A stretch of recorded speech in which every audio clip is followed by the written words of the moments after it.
Students, board exam में numerical questions भी पूछे जाते हैं। आप लगातार थ्योरी की प्रैक्टिस करते हैं और इसमें न्यूमेरिकल क्वेश्चंस भी कुछ पूछे जाते हैं। तो कौन कौन से ऐसे क्वेश्चंस है जो आपके एग्जाम में पूछे जा सकते हैं इकोनॉमिक्स से रिलेटेड, क्योंकि दो पार्ट होता है इकोनॉमिक्स का, micro and macro, that means व्यष्टि और समष्टि। तो मैं व्यष्टि अर्थशास्त्र के न्यूमेरिकल्स और समष्टि अर्थशास्त्र के न्यूमेरिकल दोनों को आपको बताऊंगा। आज के इस वीडियो में हम पढ़ेंगे व्यष्टि अर्थशास्त्र के ऐसे न्यूमेरिकल्स जो आपके एग्जाम में पूछे जाते हैं। एक ही वीडियो में सारे न्यूमेरिकल्स की बात करूंगा, सारे न्यूमेरिकल्स बताऊंगा। ध्यान से लास्ट तक देखे रहिएगा, क्योंकि ये जो न्यूमेरिकल क्वेश्चन मैं आपको दे रहा हूं, जो जैसा कि मैंने यहाँ पर देखिए दो क्वेश्चन लिखे हैं, ये दोनों क्वेश्चन मांग वाले चैप्टर से, दोनों क्वेश्चन बोर्ड में आ चुके हैं। ठीक है ना। तो क्या क्वेश्चन है, किस तरह से सॉल्व करते हैं, फार्मूला क्या रहेगा, स्टेप टू स्टेप किस तरह से लिखेंगे ताकि आपको एग्जाम में पूरे नंबर लिखे, आप ध्यान से देखिएगा। पहला क्वेश्चन क्या है, ये जो क्वेश्चन है मांग की लॉज से, चैप्टर नंबर 2, और ये क्वेश्चन बहुत ज्यादा पूछा जाता है। तो क्वेश्चन है, एक वस्तु की मांग की लॉज 2 है, मांग की लॉज 2 है, उस वस्तु की ₹4 प्रति इकाई पर 40 इकाइयां खरीदी जाती है, तो किस कीमत पर उस वस्तु की 20 इकाइयां खरीदी जाएगी। सबसे पहले जो कुछ भी दिया होता है ना, जब भी आप उसको सॉल्व करें, हल करें, तो जो कुछ भी गिवन होता है उसको लिख दीजिए। गिवन क्या है, मांग की लॉज यानी कि ED = 2, और क्या गिवन है, एक तरफ लिखेंगे प्राइस और दूसरी तरफ लिखिए, यानी कि प्राइस मतलब हिंदी में है तो हिंदी में लिखिए, इंग्लिश में लिखिए, कोई दिक्कत नहीं। एक तरफ है कीमत, दैट इज प्राइस, और एक तरफ है मांग की मात्रा, मांग की मात्रा यानी कि क्यू। ठीक है। जब कीमत 4 है तो उसकी कितनी इकाइयां खरीदी जा रही है, 40। अब कितनी कीमत पर उसकी 20 इकाइयां खरीदी जाएंगी, यानी कि इकाइयां कम हो रही है। इसका मतलब हमारा जो कीमत क्या होगा वो बढ़ना चाहिए। कितनी कीमत है पता नहीं, उसको हम x मान लेते हैं कि x कीमत पर वस्तु की 20 इकाइयां खरीदी जाएंगी। कैलकुलेट करने का फार्मूला क्या होता है, फार्मूला होता है ED = ΔQ/Q × P/ΔP। नॉर्मली जो ED क्या होता है वो हमेशा किसमें होता है, माइनस में होता है, क्योंकि नेगेटिव रिलेशन होता है, तो इसको माइनस में रखेंगे। ठीक है। दिया हुआ प्लस में, लेकिन आपको पता होना चाहिए ED हमेशा माइनस में होता है। अगर ये माइनस में नहीं लेंगे तो इसको भी आप माइनस में नहीं कर पाएंगे। ठीक है, पॉजिटिव करेंगे। तो आप समझिए, तो डेल्टा क्यू कितना होगा, डेल्टा क्यू = हो जाएगा 20 - 40 यानी कि -20। अब यहाँ पर क्यू क्या होगा, क्यू हमेशा पहले वाला होता है, दिस वन 40 यानी कि 40। अब हमारे पास डेल्टा पी चाहिए, यानी कि कीमत में परिवर्तन कितना हो रहा है नहीं पता, x - 4, और p कितना होगा 4। ठीक है, यहां तक समझ में आ गया, कोई दिक्कत नहीं, क्योंकि ये फॉर्मूले में चाहिए जो कुछ भी है वो। अब मेन आता है ना कैलकुलेशन, बच्चे अक्सर कैलकुलेशन में गलती करते हैं, आप गलती ना करें, ध्यान से समझिएगा। फॉर्मूला ये है, इस फॉर्मूले में जो कुछ भी चाहिए वो रख दीजिए। डिमांड पहले से दे रखा है, इलास्टिसिटी ऑफ डिमांड यानी कि मांग की लॉज पहले से दे रखा है -2 दे रखा था, कि हमें पता है नेगेटिव में है। अगर आप यहाँ पर प्लस के लेंगे तो इसको प्लस माइनस में नहीं ले पाएंगे, ये आपका किस में जाएगा, प्लस में जाएगा इधर में, इसलिए मैंने इसको माइनस में ले रखा है। कोई कंफ्यूजन तो नहीं ना, कि मांग की लॉज हमेशा नेगेटिव ही होता है। अगर इसको आप पॉजिटिव लेना है तो यहां पर भी आपको पॉजिटिव ही करना पड़ेगा, ये ध्यान में रखिएगा। तो इसका मतलब ये हुआ कि ED बराबर ये हो गया, तो ED की जगह हम कितना रखेंगे -2 बराबर डेल्टा क्यू की जगह कितना रखेंगे -20 अपॉन क्यू की जगह कितना रखेंगे 40 मल्टीप्लाई पी की जगह कितना रखेंगे 4 और डेल्टा पी की जगह रखेंगे x - 4। ठीक है ना। अब बस सॉल्व करना है। देखिए 0 से 0 कट गया, इस 4 से ये वाला 4 कट गया, खत्म। ऊपर बचा -2, नीचे बचा x - 4। इसका मतलब ये हुआ, इसको हम इधर लेके आ सकते हैं, कैलकुलेशन होता है तो इधर लेके आएंगे -2 और x यानी कि -2x, माइनस और 4, माइनस माइनस प्लस यानी कि प्लस का 2 चौके 8 बराबर, इधर कितना बचेगा -2। अब 8 उधर चला जाएगा, अकाउंटिंग इक्वेशन होता है, तो -2x बराबर इधर हो जाएगा -2, -8, ये हो गया -10, इधर हो गया -2x, माइनस से माइनस कट गया, तो x बराबर हो जाएगा 10/2 यानी कि 5। कितना हो गया 5, यानी कि कीमत ₹5 प्रति इकाई होने पर वस्तु की 20 इकाइयां खरीदी जाएगी। ध्यान रखिएगा, रीचेक कीजिएगा। वस्तु की मांग कम हो रही है, इसका मतलब कीमत ज्यादा है। देखिए कीमत 4 से कितनी होगी, 5 ज्यादा होगी, तो यही हमारा क्या है, आंसर। ये पहले टाइप का क्वेश्चन है। अब कुछ क्वेश्चन इस तरह से भी आते हैं परसेंटेज बेस में। क्या दे रखा है, एक वस्तु की कीमत ₹5 से बढ़कर ₹6 हो गई, ₹5 से बढ़कर ₹6 हो गई, परिणाम स्वरूप कीमत बढ़ गई, तो मांग कम हो जाएगी। देखिए परिणाम स्वरूप मांग में 10% की कमी हो जाती है, तो वस्तु की कीमत रोज ज्ञात कीजिए। ठीक है ना। अब इसको सॉल्व करेंगे। सॉल्व करने के लिए क्या चाहिए, हम ये देख रहे हैं कि वस्तु की कीमत कितनी हो रही है, ₹5 से बढ़कर कितनी हो रही है, ₹6। इसका मतलब हमें यहां पर निकालना पड़ेगा कीमत में परिवर्तन कितना हो रहा है, 6 - 5 = 1। क्योंकि मांग में जो परिवर्तन है वो प्रतिशत में दे रखा है। अब प्रतिशत को तो यूनिट में बदल नहीं सकते, तो ये करते हैं यूनिट को ही प्रतिशत में बदल देते हैं, यानी कि कीमत में परिवर्तन को प्रतिशत में बदलेंगे। दैट मीन्स कीमत में प्रतिशत परिवर्तन बराबर 1/, कितना से हुआ, 5 से बढ़कर हुआ, मल्टीप्लाई बाय 100, तो 5 दूनी 10, तो ये हो गया हमारा 20%। मांग में परिवर्तन कितना दे रखा है, 10%, कीमत में प्रतिशत निकाल लिया, कितना है, 20%। अब बस फार्मूला लिखना है। फार्मूला क्या है आपका, फार्मूला है यहाँ पर मांग की लो, शॉर्टकट में बोलते हैं ईडी इक्वल टू मांग में प्रतिशत परिवर्तन भागा कीमत में प्रतिशत परिवर्तन। ठीक है, मांग में परिवर्तन कितना आ गया, 10, और कीमत में प्रतिशत परिवर्तन कितना दे रखा है, 20। तो हमारा आंसर कितना आ जाएगा, 0 से 0 कट गया, 2 से भाग जाएगा नहीं, क्या करेंगे, पॉइंट लगा, 0 बढ़ाया, तो ये हो गया 5, यानी कि आंसर आ गया कितना, 0.5। ये हो गया क्या, क्वेश्चन और आंसर। ठीक है ना। थर्ड क्वेश्चन की बात करें तो मांग की लोच में कुछ क्वेश्चन ऐसे भी पूछे जाते हैं, जैसे निम्नलिखित आंकड़ों की सहायता से अनुपातिक विधि द्वारा मांग की कीमत को ज्ञात कीजिए। हमें डायरेक्ट कहा गया इसमें अनुपातिक विधि का ही प्रयोग करना है। और अगर इंफॉर्मेशन देखते हैं, क्या दिया हुआ है कि वस्तु की प्रति इकाई कीमत दिया हुआ है और कुल व्यय दे रखा है, इसको टोटल एक्सपेंडिचर कहते हैं। जब कीमत 5 रुपए होती है तो व्यय होता है 500 रुपए। ठीक है ना, ये रुपए में है। और जब प्रति इकाई कीमत 6 रुपए है तो कुल व्यय किया था 450। लेकिन अनुपातिक विधि का प्रयोग करना है। अनुपातिक विधि का मतलब होता है AB बराबर delta Q upon Q multiply by P upon delta P। कहीं कहीं देखिए फार्मूले को इस तरह भी लिखा जाता है, delta Q upon delta P divided by Q upon P, इस तरह से भी लिखा जाता है। लेकिन बात एक ही है, कोई अंतर नहीं है, कोई डिफरेंस नहीं है। ठीक है ना, फार्मूला वही है, बस इसको मल्टीप्लाई, डिवाइड को मल्टीप्लाई में कन्वर्ट करेंगे तो फार्मूला इस तरह से बन जाएगा। क्योंकि एक दो बच्चे ऐसे भी बहादुर होते हैं, बहुत ज्यादा समझदार होते हैं, वो मुझसे डायरेक्ट कहते हैं सर आपने गलत फार्मूला यूज किया। फार्मूला गलत नहीं है, वही फार्मूला है, बस मैंने इसको मॉडिफाई किया है ताकि आपके लिए इजी हो जाए। तो अब क्या है, यहाँ पर इस क्वेश्चन को करने के लिए हमें क्या करना पड़ेगा, कुल व्यय को हमें किस में कन्वर्ट करना पड़ेगा, क्वांटिटी में, यानी कि मात्रा में। कैसे सॉल्व करेंगे, देखिए एक तरफ है प्रति इकाई कीमत यानी कि वस्तु की कीमत यानी कि P, एक तरफ है कुल व्यय यानी कि इसका एक्सपेंडिचर होता है। अब हमें निकालना है मात्रा, मांग की मात्रा यानी कि Q।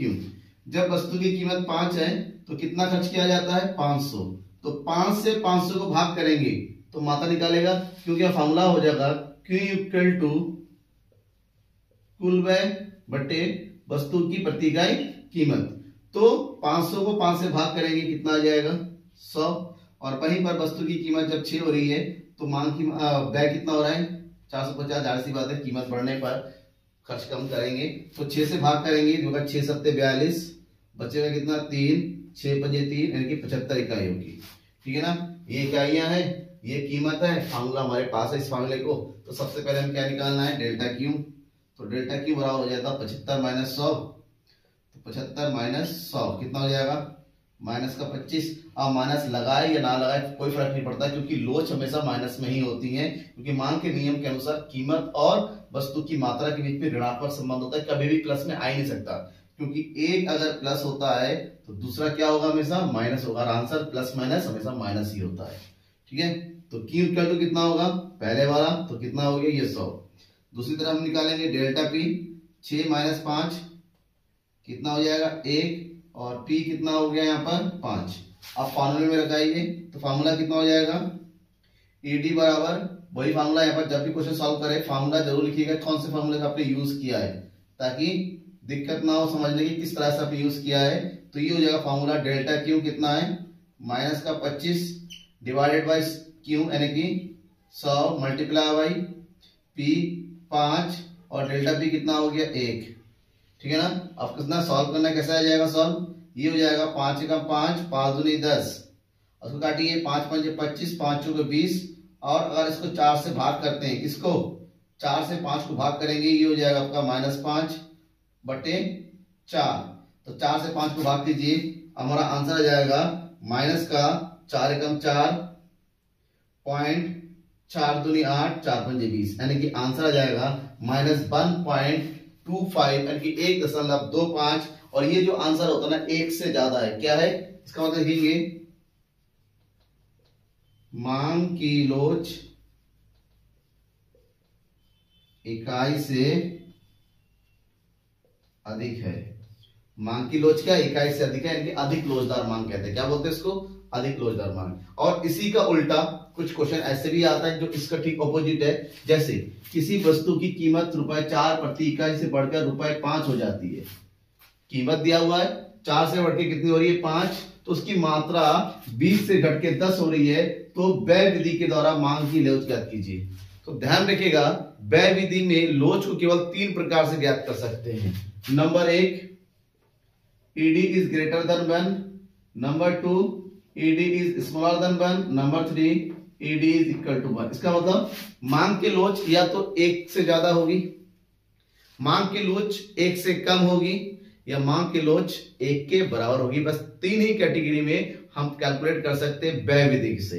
कैसे करेंगे ये समझिएगा। इसको करने के लिए हम कुछ इस तरह से करेंगे कि जो भी कीमत और इकाइयां दे रखी उससे कुल व्यय निकालेंगे। तो एक तरफ होगी वस्तु की कीमत, दूसरी तरफ होगी मांग की मात्रा, और हम लिखेंगे यहां पर कुल व्यय। और कुल व्यय बराबर होता है कीमत मल्टीप्लाई बाई मात्रा। जब वस्तु की कीमत कितनी 4, तो कितनी इकाई बढ़ हो रही है 20, वस्तु की कीमत बढ़ के कितनी होगी 5, तो मात्रा कम होगी कितनी होगी 10। ठीक है ना, तो इसका मतलब ये है जब वस्तु की कीमत 4 थी तो 20 इकाइयां खरीदी जाती थी, तो इसका मतलब टोटल खर्च कितना हो गया 4 दूनी 8, 80 रुपए, ये रुपए में हो गया। और 5 रुपए जब कीमत हो गई 10 इकाई खरीदे, यानी कि कीमत बढ़ के कितनी होगी 50। देखिए पहले खर्च किया जाता था 80 रुपए, अब खर्च किया जा रहा है 50 रुपए। इसका मतलब साफ है कि जो ED है क्या चीज है, जो ED है जो किससे है 1 से कम है, यानी कीमत के तुलना में मात्रा में उतना ज्यादा परिवर्तन नहीं हुआ, यानी कि मांग की लोच कितनी हो जाएगी 1 से।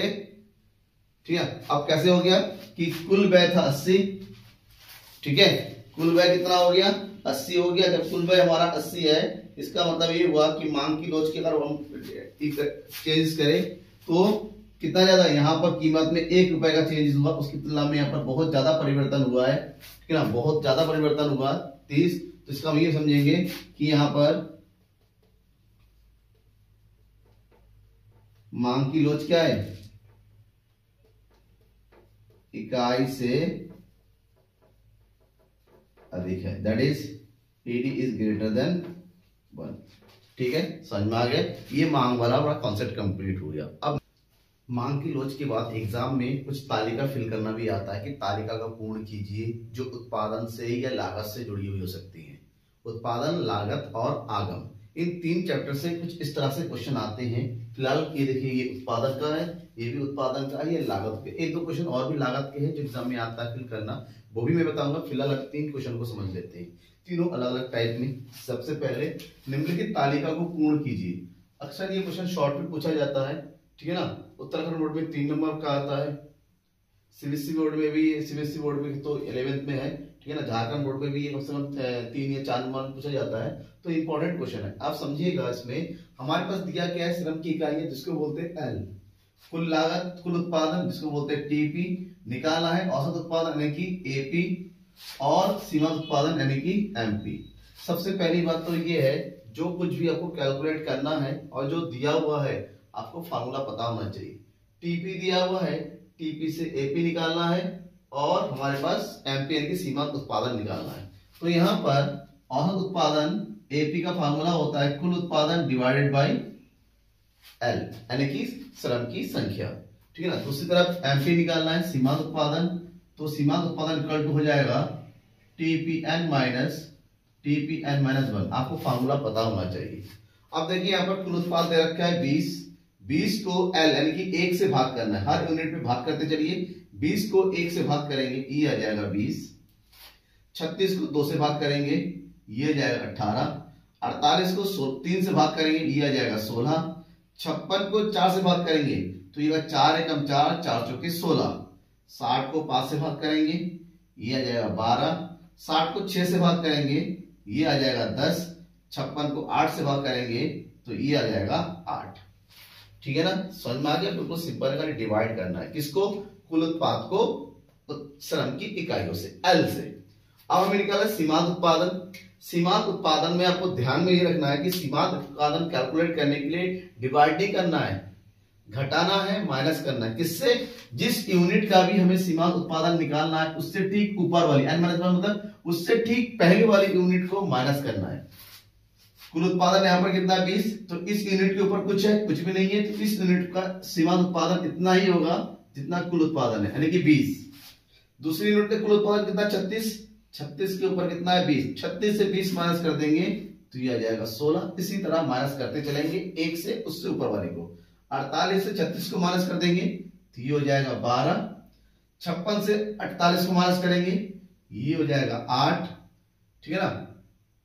तो 16 में से 8 गया 8, 60 में से 56 को माइनस कर देंगे ये आ जाएगा 4, 60 में से 60 को माइनस कर देंगे 0 और 56 में से 60 को माइनस कर देंगे ये आ जाएगा माइनस का 4। बिल्कुल कितना टाइम लगा, टेबल फिल हो गया, बस आपको फार्मूला पता होना चाहिए। अब इससे रिलेटेड एक और क्वेश्चन है कि नीचे दी गई श्रम का औसत उत्पाद बताती है, इसकी सहायता से आपको कुल उत्पाद यानी कि टीपी और सीमांत उत्पादन यानी कि एमपी की गणना करनी है। क्या दिया हुआ है, औसत उत्पाद, श्रम दिया हुआ है, औसत उत्पाद दिया हुआ है, हमें कुल उत्पाद निकालना है और सीमांत उत्पाद। सीमांत उत्पाद का फार्मूला तो अभी बताया, क्या होता है टीपीएन माइनस टीपीएन यानी कि सीमांत उत्पाद के लिए कुल उत्पाद का होना जरूरी है। अब कुल उत्पाद कैसे ज्ञात करेंगे, जब कुल उत्पाद दिया होता है तो औसत उत्पाद को उससे भाग करके निकालते हैं, और अगर औसत उत्पाद निकालना है दिया हुआ है तो कुल उत्पाद निकालने के लिए फार्मूला होता है औसत उत्पाद मल्टीप्लाई बाय एल, यानी कि श्रम की इकाइयों से औसत उत्पाद को क्या करते हैं, मल्टीप्लाई कर देते हैं। करिए 20 की मल्टीप्लाई 1 के साथ तो कितना हो जाएगा यहाँ पर 20, 30 की मल्टीप्लाई 2 के साथ कितना हो जाएगा ये 60, 40 की मल्टीप्लाई 3 के साथ कितना हो जाएगा 120, 48 की मल्टीप्लाई 4 के साथ तो 4 8 32, 4 6 16 और 3 19, 42 की मल्टीप्लाई 5 के साथ 5 दूनी 10, 5 चौके 20, और इधर हो गया 30 की मल्टीप्लाई 6 के साथ तो ये हो गया 6 तिया 18, ये हो गया 5 दूनी 10, 5 चौके 20 और 21, और ये हो गया 6 तिया 18। ठीक है ना, हो गया कुल उत्पाद आ गया। कैलकुलेशन में देखिए हो सकता है बाय मिस्टेक कुछ निकल जाए, फिर से को देखिए 20 कम 20, 3 दूनी 6, 4 तिया 12, 4 8 32 का 2 हंसी 3, 4 चौके 16 और 3 19, 5 दूनी 10, 5 चौके 20 21, 6 तिया 18, सही है। ठीक है, अब सीमांत उत्पाद निकालने के लिए भाई सेम फार्मूला, जिस यूनिट का निकालना है उससे ठीक ऊपर वाले को माइनस कर देना है। 20 के ऊपर कुछ नहीं है, ये कितना हो जाएगा 20, 60 के ऊपर 20 है कितना हो जाएगा 40, 120 के ऊपर 60 है कितना हो जाएगा 60, 192 के ऊपर 20 है कितना जाएगा 72, 210 के ऊपर 190 है, माइनस कीजिए कितना आ जाएगा यहाँ पर 8, 10 में से 9 हो गया 1, 18, और 180 के ऊपर 210 है कितना आ जाएगा यहाँ पर 180, यानी उल्टा हो जाएगा, यहाँ पर जाएगा 0 3 यानी कि माइनस का, छोटे से बड़े को माइनस करेंगे माइनस का। तो ये सीमांत उत्पाद है, समझ में आ गया ना, कोई डाउट है, आगे बढ़ते हैं। ये वाला क्वेश्चन है लागत से, लागत से सबसे ज्यादा क्वेश्चन आने के चांस रहते हैं। ठीक है ना, अब लागत वाले क्वेश्चन को कैसे सॉल्व करना है ये भी देखिए, सेम वही है, उत्पादन हो या लागत हो या आगम हो, एक तरीके का क्वेश्चन है।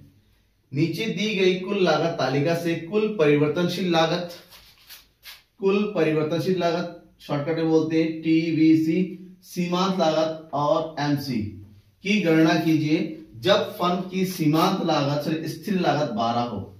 स्थिर लागत वो लागत होती है जिसके उत्पादन के बढ़ने या घटने पे कोई परिवर्तन नहीं होता है। अब हमारे पास कुल लागत है ये 20, 26, 31, 30, 38। एक काम करते हैं, स्थिर लागत यानी कि टीएफसी को भी लिख लेते हैं। हर यूनिट पे ये 12 होगा क्योंकि इसमें कोई परिवर्तन नहीं होता है। ठीक है, ये लिख लिया। हमें निकालना है परिवर्तनशील लागत यानी कि टीवीसी। हमें क्या निकालना है, स्थिर लागत सीमांत लागत यानी कि एमसी। दो चीज निकालना है, कुल परिवर्तनशील लागत और सीमांत लागत। फार्मूला समझिए, कुल परिवर्तनशील का फार्मूला होता है कुल लागत माइनस कुल स्थिर लागत टीएफसी, और एमसी का फार्मूला होता है, अगर टीवीसी दिया हुआ है TVC N minus TVC N minus 1। अगर टीसी दे रखा होता तो टीसी निकाल लेते, टीवीसी ना होता तो फिलहाल टीवीसी से निकालेंगे।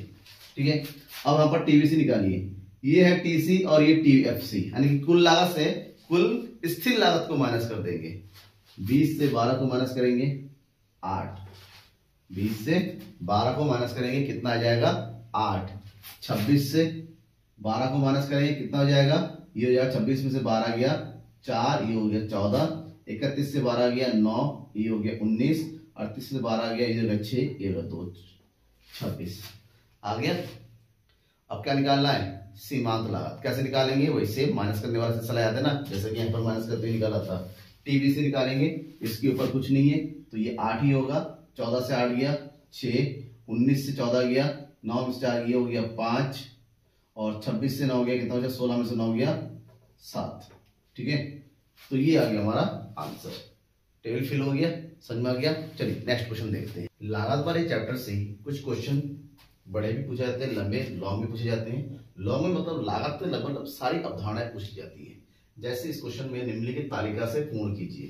हमारे पास उत्पादन दिया हुआ है दैट इज गिव, कुल लागत गिवन है, बाकी सब कुछ निकालना है। क्या क्या निकालना है, कुल स्थिर लागत क्या होगा, कुल परिवर्तनशील लागत, कुल औसत स्थिर लागत, औसत परिवर्तनशील लागत, औसत लागत और सीमांत लागत। सबसे पहले बात तो ये है, सबकी फार्मूला आपको पता होना चाहिए कि सबको कैसे कैलकुलेट करेंगे। एक एक करके मैं बताता हूँ, एक फार्मूला नोट करते रहिएगा, ध्यान में रखते रहिएगा। डाउट होता है कमेंट बॉक्स में जरूर बताइएगा। अपने दोस्तों के बीच में इस वीडियो को जरूर शेयर कीजिएगा ताकि उनके भी न्यूमेरिकल की मार्क्स पक्के हो जाए। सबसे पहले हमें कैलकुलेट क्या करना है, स्थिर लागत। स्थिर लागत देखिएगा, जो टीसी होता है, टीसी अगर जीरो लेवल पर जो भी टीसी होगा, यानी कि जब क्वांटिटी जीरो है और जो टीसी होता है, जिस मानो जो भी टीसी होता है उस लेवल पर, वही हमारा क्या होता है, टीएफसी होता है। क्योंकि जब उत्पादन नहीं होता है, जीरो उत्पादन की दशा में भी अगर आपका कुछ खर्च हो रहा है, लागत है, वो इसलिए है क्योंकि आपका स्थिर लागत है। क्योंकि स्थिर लागत पर उत्पादन का कोई प्रभाव नहीं पड़ता है। अब दुकान शुरू करने से पहले भी कुछ लागत लगा देते हैं, फर्नीचर वगैरह, जबकि बिक्री शुरू नहीं हुई लेकिन आपने लागत लगा दिया तो वो क्या होती है, स्थिर लागत। तो स्थिर लागत उत्पादन के हर स्तर पर एक समान रहता है। पता कैसे चलेगा, तो जीरो क्वांटिटी है, कुल लागत कितना है 10, यानी कि कुल स्थिर लागत भी आपका कितना कितना हो जाएगा, हर यूनिट पे 10-10 हो जाएगा। तो एक पॉइंट आ गया, स्थिर लागत आ गया। अब अगर आपका स्थिर लागत आ जाता है ना बेटा, तो ध्यान में रखिएगा, स्थिर लागत के आने से बाकी चीजें ऑटोमेटिक इजी हो जाती हैं। अब हमें निकालना है क्या चीज, टीएफसी। तो टीवीसी औसत स्थिर लागत का फार्मूला होता है कुल लागत माइनस कुल स्थिर लागत। एक एक फार्मूला ध्यान रखिएगा। कुल लागत 10 है, स्थिर लागत भी 10 है, तो ये कितना हो जाएगा 0। कुल लागत 20 है, ये 10 है, माइनस करेंगे ये जाएगा 10। 28 माइनस 10 ये हो जाएगा 18। 34 माइनस 10 ये कितना हो जाएगा 24। 38 माइनस 10 ये कितना हो जाएगा 28। 42 माइनस 10 ये कितना हो जाएगा 32। 48 माइनस 10 ये कितना हो जाएगा 38। ठीक है, कुल परिवर्तनशील लागत आ गया। डाउट होता है तो जरूर बताइएगा। नेक्स्ट, औसत स्थिर लागत एएफसी। तो फार्मूला हो जाएगा हमारा, एएफसी का फार्मूला होता है टीएफसी डिवाइडेड बाय क्यू। यानी कि जो भी हमारे पास स्थिर लागत है, स्थिर लागत को उत्पादन की इकाइयों से भाग कर देते हैं। तो यहां रहा हमारा स्थिर लागत और ये रहा उत्पादन। 10 को 0 से भाग करेंगे, किसी भी चीज को 0 से भाग करेंगे, आंसर हमेशा इन्फिनिटिव आता है। ये डैश कर दीजिए, कोई बात नहीं, 0 नहीं लिखना है। ठीक है ना। अब स्थिर लागत कितना है 10 है, 10 को 1 से भाग कर दीजिए तो 10 ही आएगा। फिर है 10, क्योंकि स्थिर लागत में तो कोई परिवर्तन नहीं है, तो उत्पादन में परिवर्तन होता चला जा रहा है, इसलिए औसत स्थिर लागत हमेशा गिरता हुआ होता है। ठीक है ना। 10 को 2 से भाग करेंगे ये आ जाएगा 5, 10 को 3 से भाग करेंगे ये आ जाएगा 3.3, 10 को 4 से भाग करेंगे ये हो जाएगा 4 2 8, 4 5 20, 10 को 5 से भाग करेंगे ये हो जाएगा 2, और 10 को 6 से भाग करेंगे तो 6 एकम 6 बचेगा 4, 6 छंग 36, 6 छंग 36, ये आता चला जाएगा। ठीक है ना। ये औसत स्थिर लागत आ गया। औसत स्थिर लागत आने के बाद हम निकालना है औसत परिवर्तनशील लागत, यानी कि AVC। इसका फॉर्मूला होता है TVC डिवाइडेड बाई क्वांटिटी। कुल परिवर्तनशील लागत को उत्पादन की इकाइयों से भाग करेंगे तो औसत परिवर्तनशील लागत की प्राप्ति होगी। ठीक है ना। अब औसत परिवर्तनशील लागत निकालेंगे तो देखिएगा, ये रहा कुल परिवर्तनशील लागत, 0 और 0 भाग नहीं होता है, डैश कर देंगे यहां पर। ठीक है ना। फिर अब ये होगा कुल पर 10, 10 को 1 से भाग करेंगे तो ये भी हो जाएगा 10, 18 को 2 से भाग करेंगे ये हो जाएगा 9, 24 को 3 से भाग करेंगे 3 8 24, 28 को 4 से भाग करेंगे 4 7 28, 32 को 5 से भाग करेंगे 5 6 30, 5 चौके 20, 38 को 6 से भाग करेंगे तो 6 छंग 36 बचेगा 2, 6 3 18, 6 3 18, 6.33। हो सकता है कैलकुलेशन में छोटा सा माइनर मिस्टेक आ जाए तो उसको एडजस्ट कर लीजिएगा। हो सकता है कैलकुलेशन में छोटी छोटी मिस्टेक आ सकती है पॉइंट के बाद वाला। ठीक है, तो हो सकता है, इट्स ह्यूमन एरर। अब निकालना है औसत लागत, यानी कि AC। तो औसत लागत का फार्मूला होता है TC डिवाइडेड बाई Q, यानी कि कुल लागत को भाग कर दिया जाता है उत्पादन की इकाइयों से। कुल लागत कहाँ है, ये है। 10 को 0 से भाग करेंगे, सेम जैसे कि औसत स्थिर लागत आया था। किसी भी चीज को 0 से भाग करेंगे तो वो इन्फिनिटिव आता है, ये इन्फिनिटिव का साइन होता है, यानी कि अनंत। ठीक है। फिर 20 को 1 से भाग करेंगे तो ये हो जाएगा 20। ठीक है। फिर 28 को 2 से भाग करेंगे तो ये हो जाएगा 14। फिर 34 को 3 से भाग करेंगे तो ये हो जाएगा 3 एकम 3, 3 एकम 3 बचा 1, 3 3 9, फिर इस तरह आता चला जाएगा। 38 को 4 से भाग करेंगे, 4 से भाग कीजिए 4 9 36 बचेगा 2, कितना हो जाएगा 4 5 20। 42 को 5 से भाग कीजिए, 5 8 40 बचेगा 2, तो 5 चौके 20। अब 48 को 6 से भाग कीजिए, 6 8 48, यानी कि पूरा 8 आ गया। ठीक है। पॉइंट में डेसिमल में आता है तो डेसिमल तक निकालिए, कोई दिक्कत नहीं है, आपको निकालना है। अब लास्ट बचा सीमांत लागत। सीमांत लागत का फॉर्मूला क्या होता है, इसका फॉर्मूला होता है MC = TCN minus TCN minus 1। जिस यूनिट का TC निकालना है उस यूनिट से ठीक ऊपर वाले कुल लागत को, या फिर MC को दूसरा फॉर्मूला होता है TVCN माइनस TVCN माइनस 1। एक ही चीज है, दोनों से कैलकुलेट हो जाएगा। तो TVC कितना है 0, ये 0 है तो निकलता नहीं है, डैश कर दीजिए। ठीक है ना। फिर कितना है फर्स्ट यूनिट पे TVC कितना है 10, फर्स्ट यूनिट पे ये कितना हो जाएगा 10। फिर 18 से 10 को भाग माइनस कर दीजिए 8, 24 को 18 को घटा दीजिए 6, 28 से 24 को माइनस कर दीजिए 4, 32 से 28 को माइनस कीजिए 4, और 38 से 32 को माइनस कीजिए, कितना हो जाएगा 6। ठीक है ना। तो ये हो गया हमारे पास कंप्लीट टेबल फिल हो गया। डाउट होता है जरूर बताइए।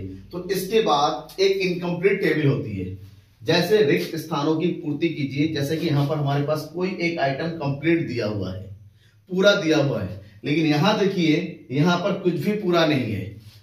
औसत लागत अधूरा है, सीमांत लागत अधूरा है। 2 टेबल देख के कह रहा है कि रिक्त स्थानों की पूर्ति करो, और ये बोर्ड एग्जाम में आया था 4 नंबर में। कैसे ले 4 नंबर, कुछ तो पूरा नहीं दे रखा है, तो थोड़ा दिमाग यूज करना है।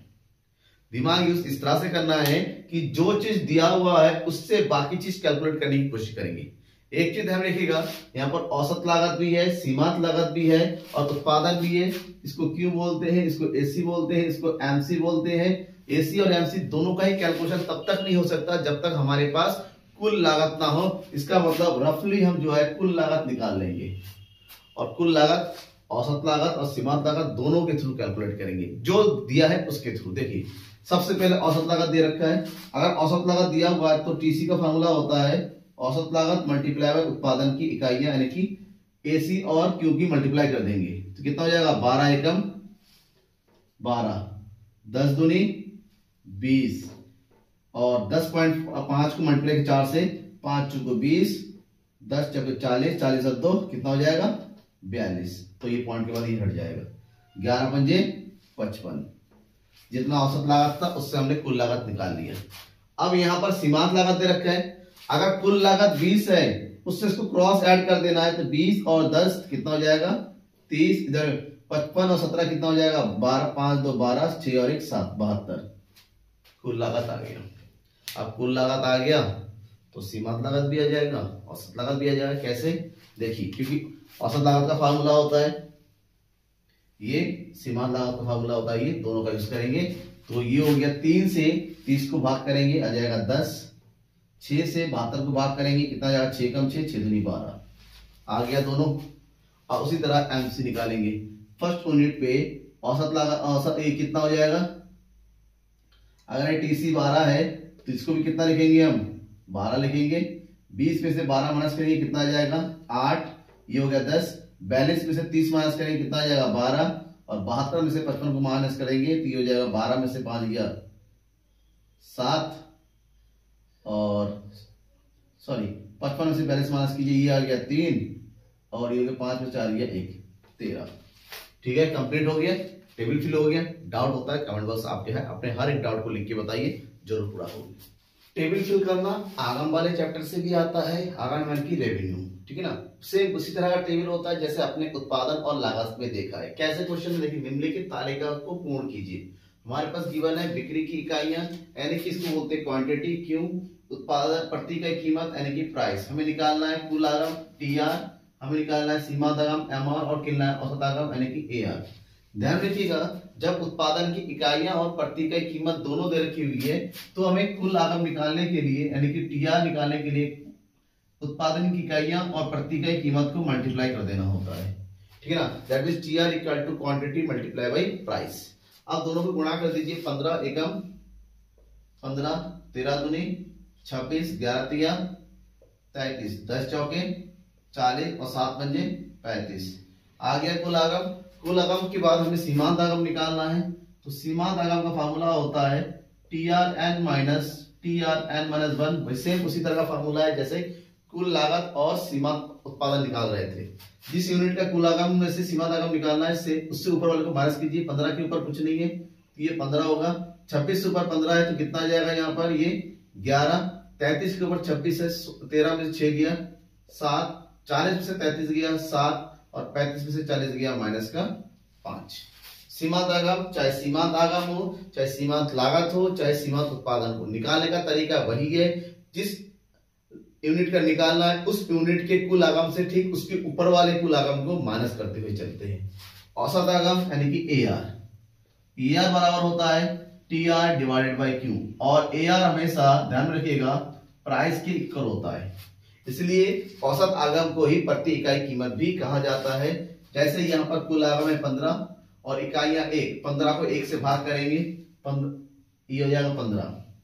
26 को 2 से भाग करेंगे 13, 33 को 3 से भाग करेंगे 11, 40 को 4 से भाग करेंगे 10, और 35 को 5 से भाग करेंगे 7। देखिए इन दोनों में कंपेरिजन, प्रति इकाई कीमत और औसत आगम हमेशा बराबर आ जाएगा, चेक कर लीजिएगा। नेक्स्ट एक क्वेश्चन इस तरह से भी होता है इनकम्प्लीट वाला, जैसा कि मैंने अभी आपको लागत वाले चैप्टर में बताया था, ठीक है। अब हमारे पास औसत आगम भी है, सीमांत आगम भी है, कुल आगम भी है, लेकिन कुछ भी कंप्लीट नहीं है। लेकिन एक चीज ध्यान रखिएगा, जो कुछ भी दे रखा है, अगर कुल आगम दे रखा है तो कुल आगम को पहले कैलकुलेट कर लेंगे। क्यों? क्योंकि औसत आगम से भी और सीमांत आगम से भी कुल आगम आया जा सकता है। कुल आगम आएगा तो ऑटोमेटिक बाकी सब आ जाएगा। पहले यूनिट पे औसत आगम नहीं दे रखा है, सीमांत आगम, पहले यूनिट का औसत आगम, सीमांत आगम और कुल आगम हमेशा क्या होता है, इक्वल रहता है। ये सब इक्वल हो जाएगा 15। फिर कुल आगम दिया हुआ है, जरूरत नहीं है, अब निकालेंगे औसत आगम कितना रखें 11। औसत आगम अगर दिया हुआ है तो कुल आगम निकालने का फॉर्मूला क्या होता है, तो टीआर इक्वल टू होता है एआर मल्टीप्लाई बाय क्यू, यानी कि 2 की मल्टीप्लाई के 11 दिए कितना आ जाएगा 33, ठीक है ना। ये आ गया। अब लास्ट में क्या दे रखा है, सीमांत आगम। सीमांत आगम अगर दे रखा है तो सीमांत आगम से कुल आगम निकालने का फॉर्मूला होता है समेशन एमआर, यानी कि उसके ऊपर के सबको ऐड कर देंगे, सबको ऐड कर देंगे तो 33 आएगा। 33 में 3 ऐड कर देंगे तो ये 36 आ जाएगा। कुल आगम आ गया। अब अगर कुल आगम आ गया तो उस तरह से फार्मूला यूज कीजिए, कैलकुलेट कीजिए। औसत आगम का फार्मूला ये दे रखा है टीआर डिवाइडेड बाय क्यू, 15 को 1 से डिवाइड करेंगे, ये 15 आ जाएगा। 26 को 2 से डिवाइड करेंगे, 13 आ जाएगा। 36 को 4 से डिवाइड करेंगे, 9 आ जाएगा। और सीमांत आगम निकालने का फॉर्मूला माइनस करना है। 15 के ऊपर कुछ नहीं है तो 15, 26 के ऊपर 15 है तो कितना आ जाएगा, 6 में से 5 गया 1, 2 में से 1 गया 1, 33 में से 26 गया कितना बचेगा 7, सॉरी 13 में से 6 गया 7, 36 में 33 गया 3। ठीक है, ये कंप्लीट हो गया टेबल आगम का। इस तरह से क्वेश्चन आगम से पूछा जाता है। अब हमारा चैप्टर कौन सा बचा, पूर्ति की लोच, उसके भी क्वेश्चन देख। पूर्ति की कीमतों से रिलेटेड क्वेश्चन कुछ इस तरह से पूछा जाता है। मैंने 2 इंपॉर्टेंट क्वेश्चन ले रखे हैं, 2 तरीके के, दोनों ही का कैलकुलेशन का तरीका थोड़ा सा डिफरेंस है, बट फार्मूला सेम है। देखिए फार्मूला क्या है, क्वेश्चन क्या है, यदि एक फर्म ₹4 पर अपने उत्पाद की 600 इकाइयां बेचने को तैयार है और यदि बढ़कर ₹5 हो जाए, कीमत बढ़ के 4 से कितनी हो जाए 5 हो जाए, तो अपनी इकाइयों को 750 इकाइयां बेचता है, तो बताइए वस्तु की पूर्ति लोच कितनी होगी। तो पूर्ति लोच निकालने के लिए सबसे पहले ये देखिए कि वस्तु की कीमत और मात्रा, पूर्ति की मात्रा कितनी थी और कितनी होगी। जब कीमत कितनी थी, दैट इज प्राइस, और ये हो गया क्वांटिटी। जब वस्तु की कीमत 4 थी तो बेची जाती 600 इकाइयां और कीमत बढ़ के हो गई 5, तो जाहिर सी बात है पूर्ति में वृद्धि होगी, तो ये हो गया 750। क्यों, क्योंकि पूर्ति में हमेशा धनात्मक संबंध होता है जबकि मांग में ऋणात्मक संबंध होता है, इसलिए पूर्ति का लोच हमेशा प्लस में ही आएगा।